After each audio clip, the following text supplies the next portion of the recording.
तो MP board के जितने भी विद्यार्थियों को 9 दिसंबर के दिन का इंतजार था, जी हाँ, आपके प्रश्न पत्र में जो जो क्वेश्चन आएंगे एक ही वीडियो में, इसके अलावा कोई दूसरा वीडियो देखने की जरूरत नहीं है आपको, चाहे आप एमपी के कोई से भी जिले से हो, ठीक है। सेट ए, इसके बाद में सेट बी और ये सेट सी, ये तीनों प्रश्न पत्र में एक ही वीडियो में आपको कवर कराने जा रहा हूं।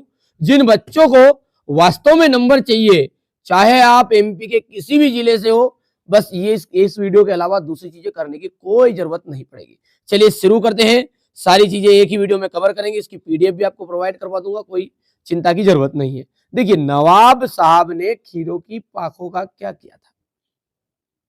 आप सभी जानते हैं कि जब रेलगाड़ी की यात्रा कर रहे थे तो नवाब साहब मिले थे लेखक को, तो उन्होंने खिड़की से बाहर फेंके थे खीरों की पाखों को, उन्होंने सूंघा, ठीक है, उस पर हल्दी मसाला जो रहता है उसको उन्होंने लगाकर बाद में खिड़की से बाहर फेंक दिया था, खाया भी नहीं था।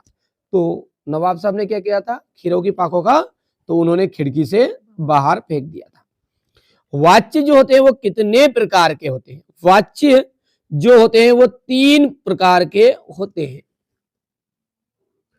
ठीक है। तो इतनी बात क्लियर है आपको कि वाच्य जो होते हैं 3 प्रकार के होते हैं। अब वो 3 प्रकार में होता है, एक तो कृतवाच्य, ठीक है, क्या होता है आपका, पहला होता है कृतवाच्य, दूसरा होता है आपका कर्मवाच्य, और तीसरा होता है आपका भाववाच्य, ठीक है। तो ये वाच्य 3 तरह के होते हैं। अब जो कृतवाच्य होता है, कभी कभी एग्जाम में ये सब पूछ लेता है, कृतवाच्य जो होता है उसमें क्रिया किसके अनुसार रूप बदलती है? तो कर्ता के अनुसार। कर्मवाच्य में जो क्रिया होती है वो कर्म के अनुसार अपना रूप बदलेगी, और भाववाच्य में क्रिया भाव के अनुसार अपना रंग रूप, यानी कि वो परिवर्तन किसके अनुसार करेगी? भाव के अनुसार करेगी। अगला है बाबूजी किसका पाठ करते थे? देखिए, बाबूजी जो है ना वो रामायण का पाठ करते थे। भोलानाथ के जो पिताजी थे वो पिताजी को क्या कहते थे? बाबूजी, ठीक है। और भोलानाथ को जो पिताजी का भोलानाथ का असली नाम क्या था? तारकेश्वर नाथ। क्या नाम था? ध्यान रखिएगा, भोलानाथ का असली नाम क्या था? तारकेश्वर नाथ था। और उनके पिताजी उन्हें प्रेम से भोलानाथ कहते थे, और उनके पिताजी क्या करते थे? रामायण का पाठ करते थे। प्रगतिवाद के कवि माने जाते हैं। प्रगतिवाद के कवि है हमारे रामधारी सिंह दिनकर। विनय पत्रिका के कवि का नाम बताइए? तो विनय पत्रिका के कवि है हमारे तुलसीदास जी, ठीक है। और यहां पर देख सकते हैं वीर रस का स्थायी भाव, वीर रस का स्थायी भाव, ध्यान दीजिएगा, है ना, वीर रस का स्थायी भाव होता है उत्साह, ठीक है। यहां पर आप देख लीजिएगा, भयानक रस का स्थायी भाव है, रौद्र रस का स्थायी भाव है क्रोध, और श्रृंगार रस का स्थायी भाव है रति। एक स्थायी भाव तो आपको एग्जाम में वार्षिक में भी आएगा ही आएगा, ठीक है। चलिए आगे बढ़ते हैं, रिक्त स्थानों को समझते हैं। कर्तवाच्य में जो क्रिया होती है वो किसके अनुसार अपना रूप बदलेगी? तो कर्ता के अनुसार बदलेगी। भोलानाथ का असली नाम अभी मैंने बताया ऊपर, कहीं ध्यान रहा हो तो, कि जो पिताजी थे भोलानाथ को प्रेम से भोलानाथ कहते थे, लेकिन उसका असली नाम क्या था? तारकेश्वर नाथ। सूरदास जी के जो गुरुजी है वो गुरु कौन थे सूरदास के? वल्लभाचार्य, ठीक है। कौन सा? वल्लभाचार्य जी उनके गुरु थे, ध्यान रखिएगा, है। और सुर सागर के रचिता कौन है? हमारे सूरदास जी है, ये भी आता है। अगला देखिए, सोरठा जो छंद होता है, सोरठा छंद में 4 चरण होते हैं। सोरठा छंद में कितने चरण होते हैं? 4। ध्यान दीजिएगा, है ना। कभी कभी एग्जाम में ऐसा पूछ लेता है ये कि दोहा छंद का उल्टा छंद कौन सा है? तो दोहा का उल्टा है सोरठा। दोहा तो आपने सुनी होगा, अपन सारे चीज देखते हैं, जैसे कि श्री गुरु चरण सरोज रज निजमन मुकुर सुधार वर्णो रघुवर विमल जसु जोदायक फल 4, ठीक है। ये जो इस तरह का है ये क्या है? आपका दोहा है, और दोहा का उल्टा होता है सोरठा, ठीक है। अब ये एक चीज और आती है एग्जाम में कि जो दोहा छंद है उसमें टोटल कितनी मात्राएं होती है? तो दोहा छंद में टोटल 24 मात्राएं होती है। कितनी मात्राएं होती है? टोटल 24 होती है। कितनी? 24। और प्रथम और तृतीय चरण में 13 मात्रा, और दूसरे और चौथे चरण में 11-11 मात्राएं होती है। तो ये यहाँ से जो टॉपिक है यहाँ से आपका 1 नंबर पक्का कर देगी। श्रृंगार रस का स्थायी भाव क्या है? श्रृंगार रस का स्थायी भाव है रति। सारी चीजें पीडीएफ के थ्रू भी प्रोवाइड करा दूंगा। वार्षिक परीक्षा के लिए जो बच्चा जुड़ना चाहता है, अर्धवार्षिक के साथ ऑफर चल रहा है, उनको अर्धवार्षिक की पीडीएफ भी मिल जाएगी और वार्षिक की पीडीएफ भी मिल जाएगी। मात्र 200 रुपीज का अपना शुल्क है, जिसमें मैं आपको अर्धवार्षिक की भी सारे विषयों की पीडीएफ प्रोवाइड करवा दूंगा और वार्षिक के लिए 6 तरह के मॉडल पेपर अपन जारी कर रहे हैं। देखिए आप जैसे देखिए मेन चीज ये है कि आपको अर्धवार्षिक में केवल अच्छे नंबर प्राप्त करने से कुछ नहीं होगा, ठीक है। वार्षिक में यदि आप अर्धवार्षिक से तो कुछ होना जाना नहीं, भले 75 के 75 नंबर ले आओ, वार्षिक से रिजल्ट बनेगा। जिन बच्चों को जुड़ना है जुड़ सकते हैं। मात्र 200 रुपीज का ऑफर चल रहा है। वार्षिक के आपका परीक्षा होने तक का ये शुल्क है। मैं पूरी तैयारी कराऊंगा, पूरा गाइडेंस दूंगा, 6 तरह के मॉडल पेपर दूंगा। जिन बच्चों को जुड़ना है वो अर्धवार्षिक का फ्री ऑफ फंड मिल जाएगा उसमें और वार्षिक के लिए जुड़ जाएगा। कई अंकों वाली रचना, ठीक है। अच्छा, नेताजी की जो मूर्ति है यहाँ से देख सकते हैं, नेताजी की जो मूर्ति है वो किसकी बनी थी? संगमरमर की बनी थी, ठीक है। कई अंकों वाली रचना, कई अंकों वाली रचना होती है नाटक। क्या होती है कई अंकों वाली रचना? नाटक होती है। आदमी जात का आदमी, पतितों के देश में, प्रत्येक की यदि आप संधि विच्छेद करोगे तो प्रति धन एक आंसर आएगा। मैया, मैया जो है वो कड़वा तेल लगाती थी, ठीक है। योग का संदेश, योग का संदेश कौन लेकर आए थे? तो उद्धव जी लेकर आए थे। और ध्यान रखेगा एग्जाम में आता कि कड़वी ककड़ी सा क्या लगता है। अब जो उद्धव जी योग का संदेश लेकर आए थे ना, वो बहुत बेकार लग रहा था, ठीक है। ऐसा मन कर रहा था कि उठा के 2-4 जूते रख दे। वो गोपियां किसको देख रही थी इस निगाह से? उद्धव को। वो सोच रही थी कि कड़वी ककड़ी सा लग रहा था उसका संदेश, कड़ी काचरी जैसा, ठीक है। तो ध्यान रखेगा है ना, योग का संदेश जो है गोपियों को कैसा लग रहा था? कड़वी ककड़ी के जैसा। तो यहाँ पर योग का संदेश कौन लेकर आए थे? उद्धव आंसर रहेगा। पंचवटी, पंचवटी क्या है? खंड काव्य है। और एक महाकाव्य का नाम बताओ तो रामचरितमानस एक क्या है? महाकाव्य। कामायनी भी क्या है? एक महाकाव्य है। ध्यान रखना, सुदामा चरित्र और पंचवटी ये 2 चीज क्या है? खंड काव्य है। और कोई पूछ ले कि 2 महाकाव्य के नाम बताओ तो आपको बताना रामचरितमानस और कामायनी, ठीक है। शब्द शक्ति कितने प्रकार की होती है? शब्द शक्ति के प्रकार है तो 3 प्रकार की होती है। पहला है अभिधा, हाँ, लक्षणा और व्यंजना। शब्द शक्ति किसे कहते हैं? तो शब्द और अर्थ के संबंध को अपन कहते हैं शब्द शक्ति, ठीक है। भोलानाथ सिसकना क्यों भूल गए थे? आपने पाठ पढ़ा है, साथी बच्चों को खेलता देखा तो भोलानाथ सिसकना भूल गए। अभी मैंने ऊपर समझाया था कड़वी ककड़ी सा क्या लग रहा है? योग का संदेश, ठीक है। वात्सल्य रस के अलावा रसों की संख्या कितनी मानी गई है? तो 9 रस है। और जो इन्हें नव रस भी कहा जाता है। नव रस किन्हें कहा जाता है? जो वात्सल्य रस को छोड़ के बाकी सारे रस है 9, ठीक है, उनको नव रस के नाम से भी जाना जाता है, ठीक है। हिंदी की सर्वाधिक लोकप्रिय विधा कौन सी है? कहानी। आपने सुनी होगी दादी नानी, सबसे लोकप्रिय क्या रहती है? कहानी, ठीक है। तो इसलिए सबसे ज्यादा लोकप्रिय जो विधा है, ठीक है, वो कहानी है। संधि के प्रकार की बात करें, सब जानते हैं, स्वर संधि, व्यंजन संधि और विसर्ग संधि। 3 तरह की संधि होती है तो 3 प्रकार की होती है। बिल्कुल राइट बात है। मैया ने हल्दी पीसकर भोलानाथ के घावों पर थोपी थी, तो पाठ पढ़ा है आपने, ठीक है। तो सत्य बात है ये। यथाशक्ति में अव्ययी भाव समास है, तो ये भी राइट बात रहेगा आपका। अच्छा, गोपियों ने, ध्यान से समझना है ना, देखिए अपनी कलाकारी लगाओगे तो आधे से ज्यादा चीज तो स्वयं बच्चा कर सकता है। प्रश्न को ध्यान से पढ़ो। गोपियों ने उद्धव के संदेश को स्वीकार कर लिया। अब बताओ, पाठ अपन ने पढ़ा था तो अपन ने पढ़ा कि गोपियों को तो भाई साहब कड़वी ककड़ी के जैसा संदेश लग रहा था। योग का संदेश लाए थे तो कड़वी ककड़ी जैसा लग रहा था। अब वो संदेश बुरा लग रहा तो क्या स्वीकार करा था उन्होंने?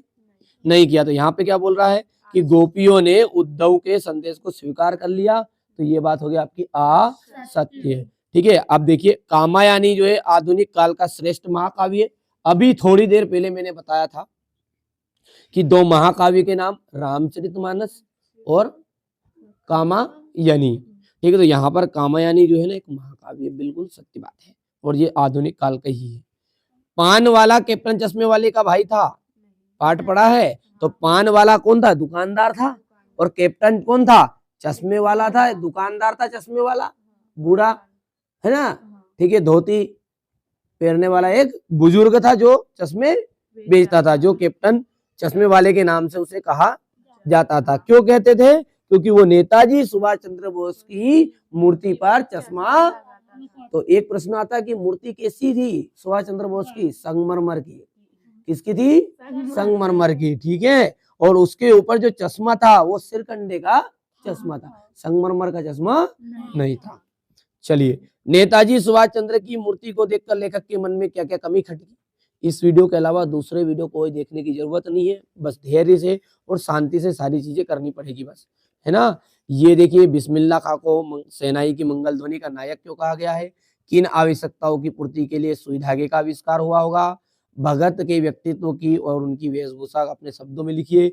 यशपाल और मन्नू भंडारी में से आपको मन्नू भंडारी का साहित्य परिचय करके ही जाना है, एग्जाम में देखने को मिल जाएगा, ठीक है। मुहावरे का अर्थ देख सकते हैं, ठीक है। कहानी और उपन्यास में अंतर करिएगा, ध्यान देखिएगा। आप शब्द जो बोल रहा हूँ ना, कहानी और उपन्यास में अंतर करके जाइए, संधि और समास में अंतर करिए, मुहावरे और लोकोक्ति में अंतर करके जाइएगा, ठीक है। ठीक है भैया, फिर से सुन लीजिए एक बार और। कहानी और उपन्यास में अंतर करना है, ठीक है, और संधि और समास में अंतर कर लेना है, और एक और, ठीक है, संधि और समास में अंतर, कहानी और उपन्यास में अंतर। मैं अंत में आपको सारी चीजें बता दूंगा जो एग्जाम में आ रही है, वो भी मिल जाएगी, सब कुछ तीनों पेपर में ऐड है।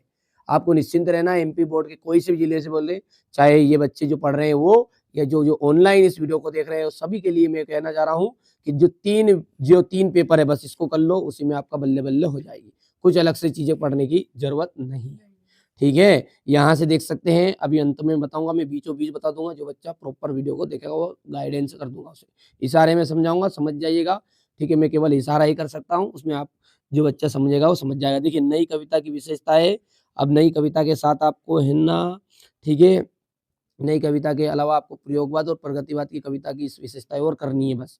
सूर्यकांत त्रिपाठी निराला और तुलसीदास, दोनों में से एक आपका प्रॉपर आ रहा है, ठीक है। गोपियों द्वारा उद्धव को भाग्यवान कहने में क्या व्यंग निहित है?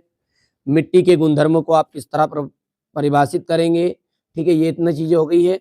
इसके बाद में यहाँ पर देख सकते हैं महाकाव्य और खंडकाव्य में अंतर देख सकते हैं आप, ठीक है। यहाँ से इसको तो करके ही आपको जाना है, ठीक है। महाकाव्य खंडकाव्य, इसको दोहा छंद को तो बिल्कुल करके ही जाना है। मानवीय कलर अलंकार करिएगा, आत्मकथा, ये जो 4 प्रश्न है ये तो वो आपको करके ही जाने हैं, ठीक है। चलिए आगे बढ़ते हैं। खेती बाड़ी, ये जो गद्यांश पद्यांश है इसको आप एक बार रीड कर लीजिएगा, यहाँ से अनुभव हो जाएगा। मैं बता दूंगा कौन सी चीज आ रही है बीच में भी।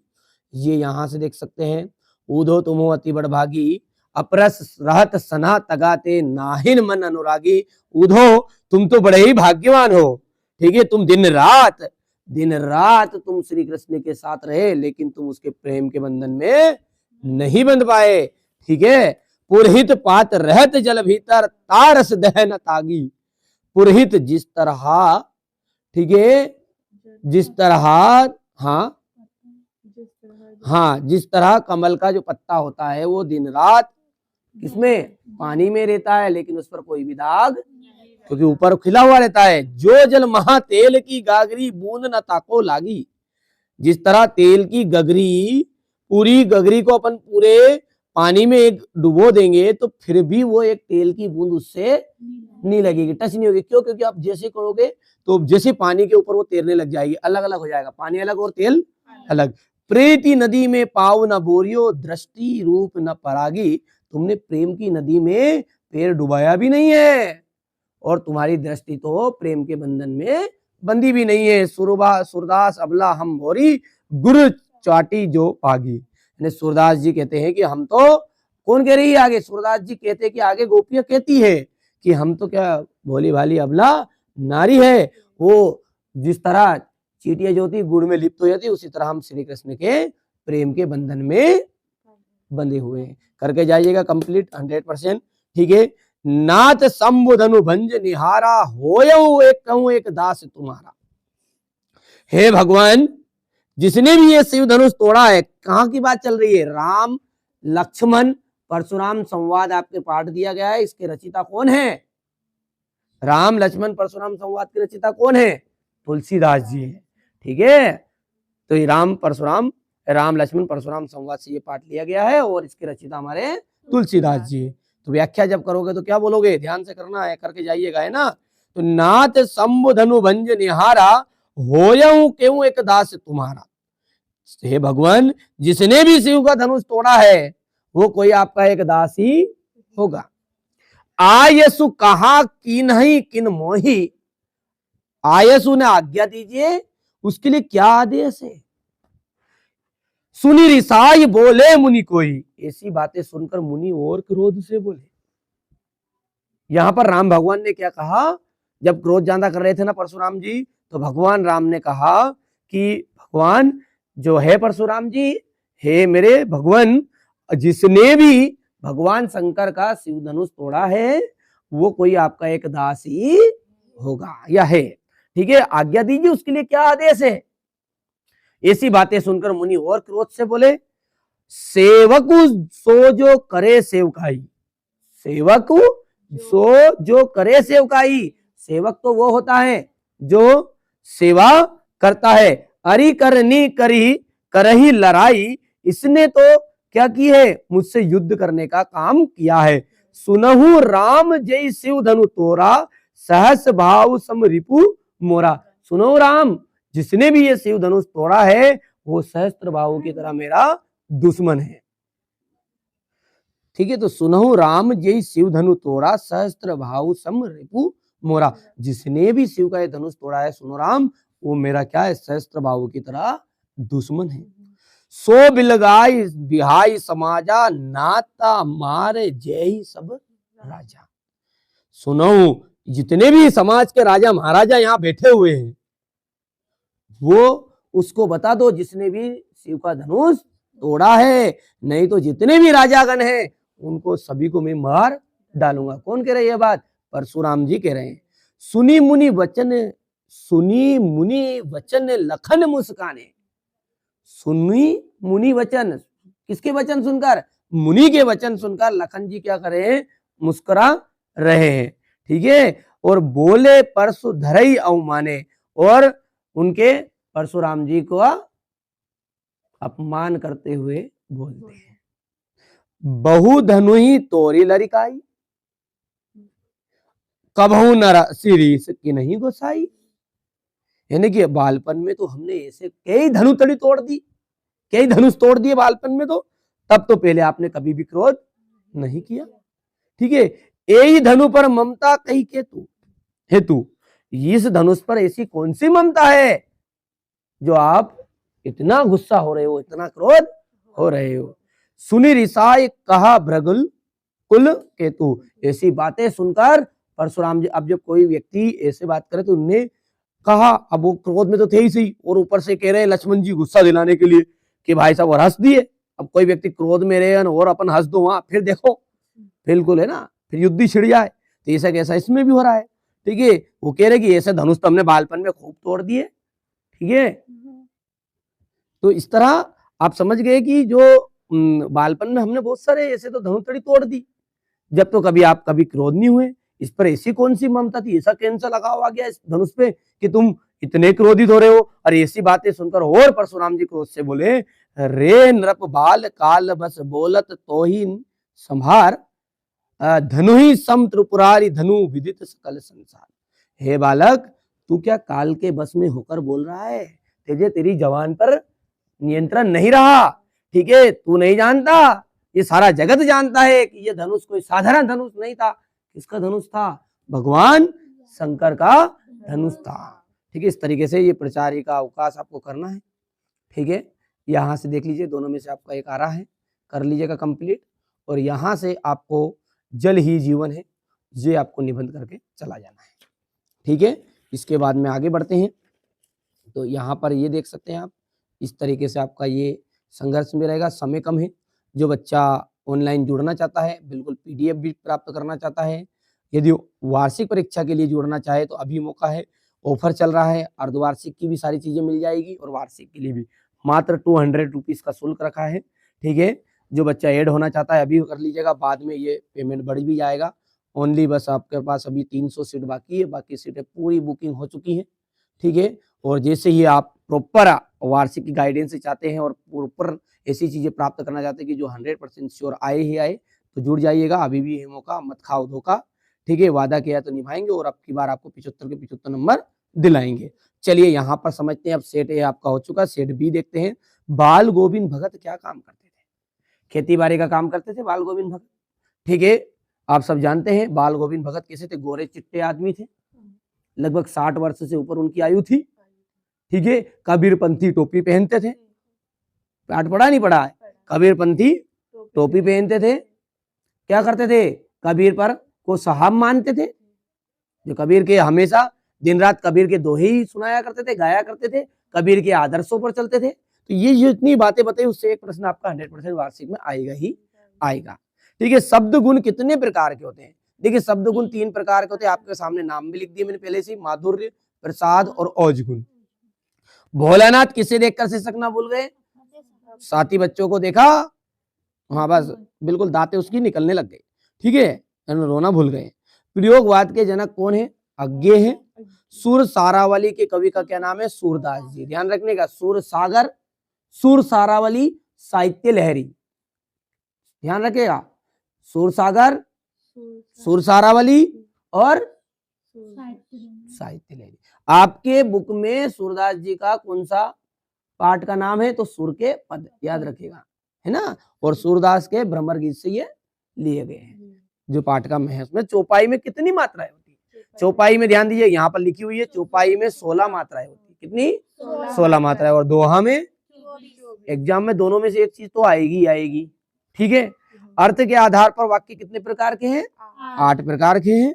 सांप को देखते ही कौन गिरते पड़ते चिल्लाते भाग गए? बच्चे, बिल्कुल सांप पूछे मत, अब क्या क्या स्थिति आप देख लो, सांप आ जाए बच्चों के सामने भागते फिरे।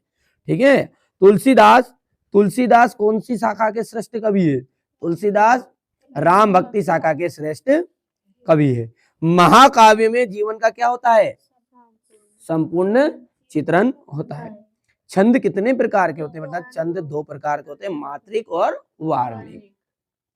ठीक है, और मात्रिक छंद में होता है सममात्रिक और विषम मात्रिक। ठीक है, अर्ध सममात्रिक भी होता है ना। तो यहाँ पर अपने पास अर्ध सममात्रिक में आ जाएगा दोहा और सममात्रिक में हो जाएगा आपका चौपाई। ध्यान रखिएगा, इतनी सी बात है ना। बाल गोविंद भगत का जो बेटा था सुस्त तथा बोधा था, ढीला ढस था, कुछ काम नहीं करता था, है ना। आगे बढ़ते हैं, अगला देखिए, नाटक के सम्राट, नाटक के सम्राट माने गए हैं। देखिए नाटक के जो सम्राट है जयशंकर प्रसाद माने गए हैं। राम वृक्ष बेनीपुरी, राम वृक्ष बेनीपुरी में आपका जाएगा क्रिया के परिणाम का बोध, सॉरी, राम वृक्ष बेनीपुरी के पिता के फूल आ जाएगा, परिणाम वाचक आ जाएगा क्रिया के परिणाम का बोध। और हिरोशिमा जो कविता है वो रेलगाड़ी में बैठे बैठे लिखी थी। और वाराणसी उत्तर प्रदेश किसका है जन्म स्थान? जयशंकर प्रसाद का है। जहां पर भी कोई बात को आवश्यकता से अधिक बड़ा चढ़ा के कहते हैं वहां अतिशयोक्ति अलंकार होता है। जैसे मैं आपसे पूछता हूं यहाँ पर कि पड़ी अचानक नदी अपार, घोड़ा कैसे उतरे पार? ठीक है, राणा ने सोचा इस बार, जब तक चेतक था उस पार। ठीक है, समझ में आ गया क्या बोल रहे हैं कि पड़ी अचानक नदी अपार, घोड़ा कैसे उतरे पार? अचानक नदी अपार आ गई, बाढ़ आ गई, तो इधर जो राणा प्रताप है वो सोच रहे थे कि अरे अब नदी कैसे पार उतरे, मन में ही सोच रहे। इतनी देर में तो भाई साहब वो घोड़ा था नहीं, वो आर पार ही हो गया, चला गया वहां पे। तो ऐसा हो क्या? तो यहाँ पर बात को क्या आवश्यकता से अधिक बड़ा चढ़ाकर कहे। तो यहाँ पर कौन सा अलंकार है? अतिशयोक्ति अलंकार। ठीक है, एक से अधिक अर्थ व्यक्त करने वाले शब्दों को अपन कहते हैं अनेकार्थी शब्द। ठीक है, लोकोक्ति या कहावत किसे कहते हैं? ऐसा कथन जिसका विशेष अर्थ हो।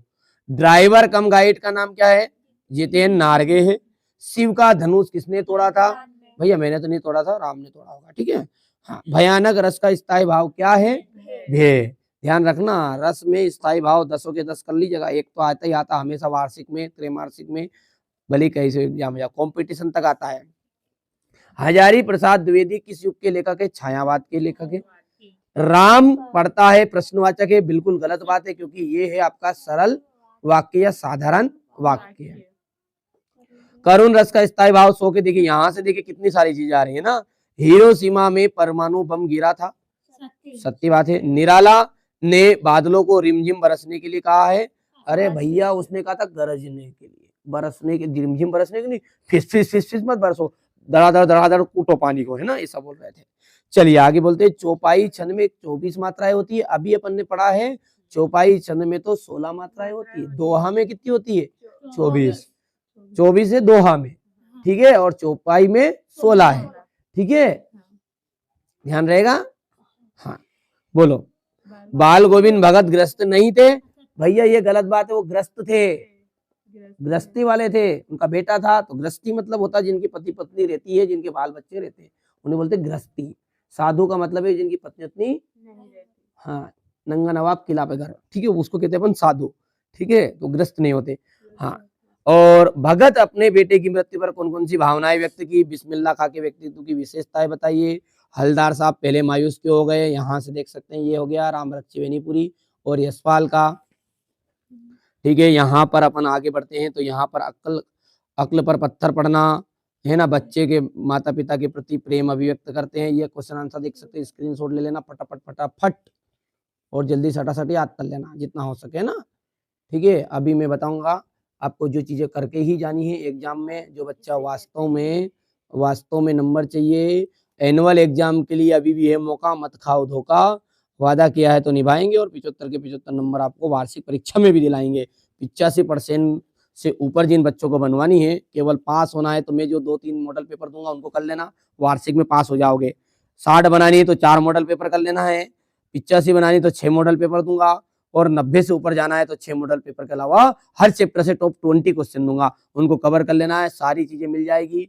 मात्र 200 रुपये शुल्क रखा है, आप कॉल कर लीजिएगा, ऑफर भी रहेगा तो कम ज्यादा हो जाएगा, यदि ऑफर बाद में निकल गया तो आपका शुल्क बढ़ जाएगा, है ना। जितने भी बच्चे जुड़ना चाहते हैं जुड़ सकते हैं, नहीं है तो यूट्यूब पे जितना मिलना उसमें संतुष्टि प्राप्त करिए।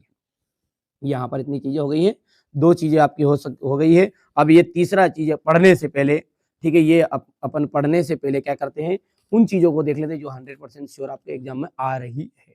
देखिए जो भी चीजें मैं बता रहा हूँ ना, आपको प्रॉपर 100% आपको उनको चीजों को करके जानी है। पूरे के पूरे क्वेश्चन जो बता रहा हूँ एग्जाम हॉल में आपको देखने के मिलेंगे। ऑल एमपी में जो चीजें आ रही है वही चीजें मैं बताऊंगा, ठीक है। यदि हम बात करें कवि परिचय की, कवि परिचय ध्यान देना है, ठीक है, और दोस्तों के साथ शेयर कर दीजिएगा बिल्कुल। एक इस वीडियो के अलावा कोई दूसरी चीज पढ़ने की जरूरत ही नहीं, मैंने पहले ही बता दिया था आपको। सूरदास याद करके चले जाइएगा, तुलसीदास और सूर्यकांत त्रिपाठी निराला,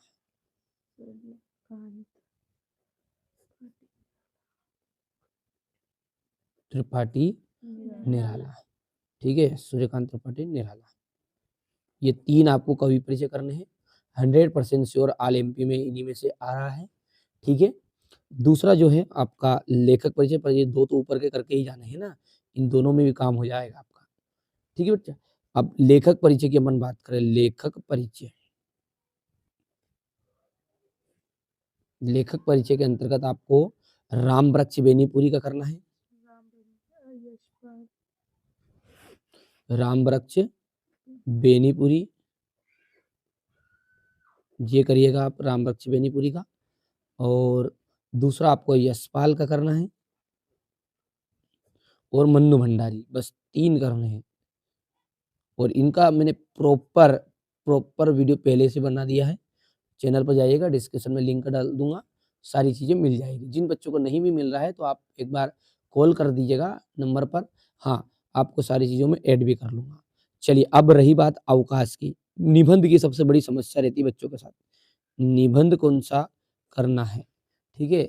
जीवन में खेलों का महत्व, क्या करना है आपको? खेलों का, बस एक निबंध बहुत है अभी का, खेलों का महत्व, यही करना है। 100% श्योर ये आ रहा है। अगली बात करें अपन अवकाश की, ठीक है। अवकाश और पत्र, दो चीज आती है आपके उसमें। तो अवकाश में आपको एक तो लाउड स्पीकर की करनी है। किसकी करोगे? Loud speaker. और एक आपको लाउड स्पीकर के साथ में करना है, ठीक है, आपकी जो 10वीं बोर्ड की द्वितीय प्रतिलिपि है, 10वीं बोर्ड की अंक सूची, अंक सूची की द्वितीय प्रतिलिपि, अंक सूची की द्वितीय प्रतिलिपि करना है। ठीक है, इतनी चीजें क्लियर हैं। और इसके बाद में अपन बात करें, पत्र में आपका अवकाश तय हो गया। और पत्र जो रहेगा, पत्र के अंतर्गत तो केवल और केवल आपने बड़े भाई में, जो बड़े भाई को है ना, बड़े भाई के विवाह में सम्मिलित होने के लिए पत्र बताना है ना। बड़े भाई के विवाह का पत्र करना है ना, जो विवाह से संबंधित एक पत्र रहता ना, उसको करना है। बस इसके अलावा अलग से कुछ पढ़ने की जरूरत नहीं। बाकी ये अवकाश ऊपर की कर लोगे, दोनों इसमें काम हो जाएगा। पर ये दोनों चीजें कर लोगे तो ये नीचे वाला आपका वार्षिक के लिए भी इंपॉर्टेंट है। जो चीजें बता रहा हूँ बिल्कुल सटीक बता रहा हूँ। मेरी जवाबदारी है आपको, ये ना 75 नंबर का पेपर रहेगा। मैं जो बता रहा हूँ उसको कर लोगे, केवल इसको कर लोगे, जिसमें ही 60 नंबर आपके कवर करवा दूंगा। ठीक है, चलिए पत्र के बाद में अपन बात करें अलंकार में। अलंकार में आपको पढ़ के जाना है। अलंकार में आपको पुनरोक्ति और अन्योक्ति अलंकार पढ़ना है। क्या करोगे? एक तो पुनरोक्ति अलंकार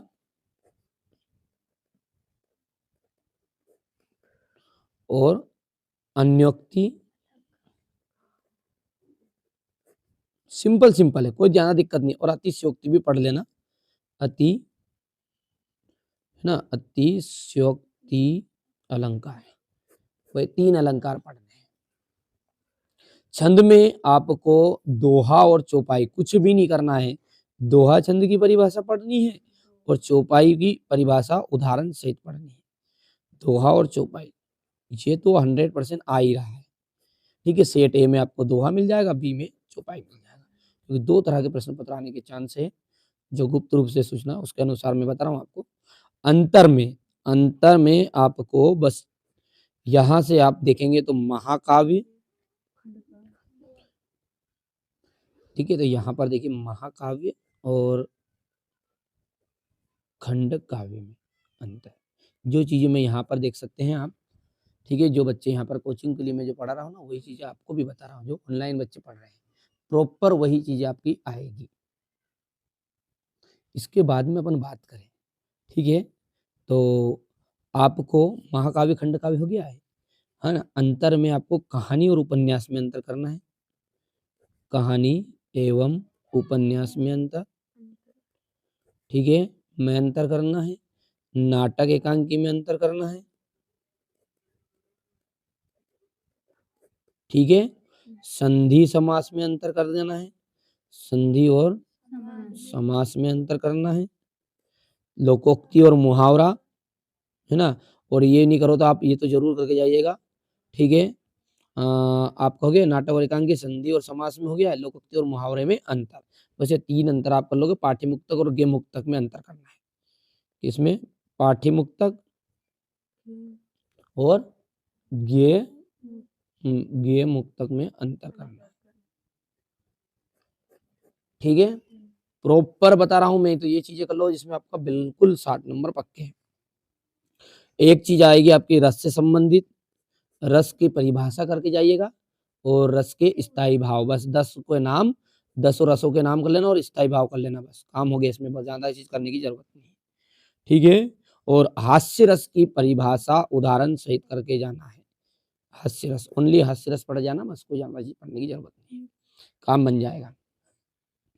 ठीक है, अच्छा, अब एक चीज आपकी शब्द शक्ति जो है, शब्द शक्ति, इसकी परिभाषा आपको करनी है केवल। ठीक है, ये 3 प्रकार का होता है शब्द शक्ति, इसके प्रकार भी कर लीजिएगा, हो गया। और वाच्य, शब्द शक्ति और वाच्य की परिभाषा पढ़ के जानी है। इतनी चीजें क्लियर है। ये तो हो गई आपकी व्याकरण से संबंधित पूरी प्रॉपर चीज मैंने यहाँ पर बता दी। अब अपन बात करते हैं क्वेश्चन आंसरों की, कौन कौन से आ रहे हैं 100%। इसके बाद में आपको केवल और केवल रीतिकाल की विशेषता करनी है और आपको करनी है प्रगतिवाद और नई कविता, इसकी विशेषताएं करके जानी है। ठीक है, 3 चीजें, ये बाकी चीजें आधे जानता है तो याद होती है बच्चों को, है ना। चलिए आगे बढ़ते हैं और आगे की अपन बात करें तो आपको ज्यादा चीज नहीं पढ़नी है। ये जो आपका क्षितिज से ये ऊदो बड़भागी वाला है ना, इसको करके जाइएगा। ठीक है, जो वेतन बता रहा हूँ उसको ध्यान से देख लीजिए, आप तो कोई ज्यादा चीजें करने की जरूरत नहीं है। ठीक है, इसके बाद में ये राम लक्ष्मण परशुराम संवाद से संबंधित ये है ना, ये क्वेश्चन आपको देख लीजिएगा, ये कर लीजिएगा। ठीक है, चलिए इसके बाद में ये उज्जवल गाथा कैसे गाऊं, मधुर चांदनी रातों की खिलखिला कर हंसने वाली उन बातों की गया। और हम बात करें आगे की तो ये दंतुरित मुस्कान वाले से आपको करके जानी, बस इतनी सी चीजें करनी है। ये हो गया यहाँ से गाइडेंस, बिल्कुल ठीक है आपका। आगे बढ़ते हैं, चलिए अब क्वेश्चन आंसर जो आ रहे हैं उनको देखते हैं। सेनानी ना होते हुए भी चश्मे वाले को लोग कैप्टन क्यों कहते थे?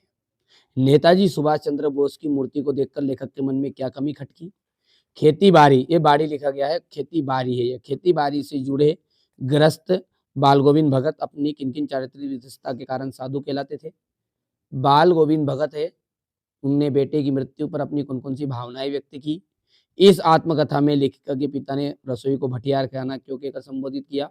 शहनाई की दुनिया में डुमराव को क्यों याद किया जाता है? बिस्मिल्लाह खान या बिस्मिल्लाह खां को शहनाई की मंगल ध्वनि, ये यहाँ पर ध्वनि है, ठीक है, मिसप्रिंट हो गया है, ध्वनि का नायक क्यों कहते हैं? आप प्रश्न समझिए, मैंने जल्दी जल्दी में ये, ठीक है, टाइप किया था तो बोल बोल कर टाइप किया जल्दी जल्दी तो गलती हो गई है ना। बिस्मिल्लाह खां को शहनाई की मंगल ध्वनि, ध्वनि का नायक क्यों कहा जाता है? काशी में हो रहे परिवर्तन बिस्मिल्लाह खां को व्यथित क्यों कर रहे हैं थे? और कौन कौन से परिवर्तन थे जो व्यथित कर रहे थे? और मर्यादा ना लही के माध्यम से कविता कवि मर्यादा की कौन सी मर्यादा ना रहने की बात कही जा रही है? गोपियों के अनुसार राजा का धर्म क्या होना चाहिए? उद्धव ने के व्यवहार की तुलना किन किन से की गई है? लक्ष्मण ने वीर योद्धा की कौन कौन सी विशेषताएं बताई है? परशुराम के क्रोध करने पर लक्ष्मण ने धनुष टूट जाने के लिए कौन कौन से तर्क दिए? कवि आत्मकथा लिखने से क्यों बचना चाहता है? आत्मकथा सुनने के संदर्भ में अभी समय भी नहीं हुआ, कवि ऐसा क्यों कहता है? कविता का शीर्षक उत्साह क्यों रखा गया है? कवि की आंख जो है फाल्गुन की सुंदरता से क्यों नहीं हट रही है? और बच्चों की दंतुरित मुस्कान का कवि के मन पर क्या प्रभाव पड़ा है? और अंतिम है बस आपका कि फसल क्या है कवि के अनुसार। बस ये सारी चीजें मैंने आपको प्रोवाइड करने की कोशिश कर दी है। ठीक है, यहाँ से आप देख सकते हैं मैंने आपको सेट सी ये प्रोवाइड अभी बचा हुआ है। इसके पहले मैंने आपको यहाँ से हम देख सकते हैं तो ये सेट बी और सेट ए, ठीक है, ये सेट ए और यहाँ पर ये सेट बी, दोनों चीजें मैंने प्रोवाइड करा दी है। ठीक है, अब ये जो सेट सी है इसको आप थोड़ा सा रीड कर लीजिएगा क्योंकि वीडियो लंबा बन गया है, इसलिए यहाँ से देख सकते हैं। जल्दी जल्दी अपन कर लेते हैं फास्ट रिवीजन जस्ट 2 मिनट में। नेताजी की मूर्ति पर चश्मा कौन लगाता है? तो नेताजी की मूर्ति पर चश्मा लगाता था कैप्टन चश्मे वाला। दूध का दूध पानी का पानी का अर्थ होता है सही न्याय करना। साना सानी हाथ जोड़ी की रचना किसकी? माधो कांकरिया जी की है, मधु कांकरिया की। रीतिकाल की जो समय अवधि वो मानी गई है कितनी? 1643 से 1843 तक। युगधारा किसकी रचना है? नागार्जुन की है। और एक से अधिक बार आवृत्ति हो वहां कौन सा अलंकार होगा? तो पुनरोक्ति प्रकाश अलंकार होगा। पंचवटी में कौन सा समास है? पंचवटी में आपका द्विगु समास। कटाओ भारत का क्या कहा जाता है? स्विट्जरलैंड कहा जाता है। जयशंकर प्रसाद की आत्मकथ्य कविता हमारी पाठ्यपुस्तक में संकलित है। कामयानी क्या है? एक महाकाव्य है। एक से अधिक अर्थ देने वाले शब्दों को अपन कहते हैं अनेकार्थी शब्द। मन्नू भंडारी के पिता क्या कहते थे? रसोई को भटियार खाना कहते थे। यहाँ पर देख सकते हैं नाटक में कितने अंक है? नाटक में होता है 1 और एकांकी में, अरे नाटक में सॉरी अनेक अंक होते हैं और एकांकी में होता है 1 अंक। यशपाल के लखनवी अंदाज। उल्लू बनाना का मतलब मूर्ख बनाना। हिरोशिमा आपका जाएगा अणुबम विस्फोट। तुलसीदास की जो रचना है कवितावली है, ठीक है। और काव्य की आत्मा को कहते हैं रस। यथाशक्ति में कौन सा समास है, तो अव्ययी भाव समास है। मेरे द्वारा पुस्तक पढ़ी जा रही, इसमें कर्मवाच्य हो गया है। मधुकांक्रिया की कौन सी रचना आपके पाठ्यक्रम में है, तो साना साना हाथ जोड़ी। श्री कृष्ण ने किसकी मर्यादा का पालन नहीं किया, प्रेम की। खूब लड़ी मर्दानी, वो तो झांसी वाली रानी थी, तो इसमें वीर रस है। चिंतामणि की रचना है आचार्य रामचंद्र शुक्ल की। और सप्तऋषि में कर्मधारय समास है, गलत है, दिग्गु समास है। भोलानाथ अपने पिताजी के साथ ज्यादा रहते थे, सत्य है। लेखक की प्रत्येक रचना श्रेष्ठ होती, असत्य। फसल हजारों खेतों की मिट्टी का गुणधर्म है, सत्य रहेगा। चौपाई छंद में 16 मात्राएं होती, सत्य है। बाल गोविंद भगत ने कबीर को साहब मानते थे, सत्य बात है। बाकी ये चीजें तो आपकी मैंने पूरी करा दी है, बाकी अपने को करने की जरूरत नहीं है अभी मेरे टॉप 20 क्वेश्चन में। ठीक है मैडम, मैंने सारी चीजें प्रोवाइड करा दी है। आप पहली बार चैनल को सब्सक्राइब करना है, ये चीजें आपको बिल्कुल कंप्लीट करने की जानी है। 100% श्योर जो आ रही है वो सारी चीजें मैंने आपको बता दी। एमपी के किसी भी कोने से आप हो, ठीक है। डिस्क्रिप्शन में मैंने नंबर दिए गए हैं, आप यदि चैनल के साथ जुड़ना चाहते हैं तो आप जुड़ जाइएगा। पहली बार चैनल पर सब्सक्राइब करिए, नोटिफिकेशन ऑन करिए। और अब की बार 90% पार का मिशन है, वार्षिक के लिए भी आप जुड़ना चाहे तो जुड़ जाइएगा। अर्धवार्षिक की चीजें जो चीज प्रोवाइड करना चाहते हैं, डिस्क्रिप्शन में नंबर दिए गए, कॉल कर लीजिए, सारी की सारी जानकारी मिल जाएगी।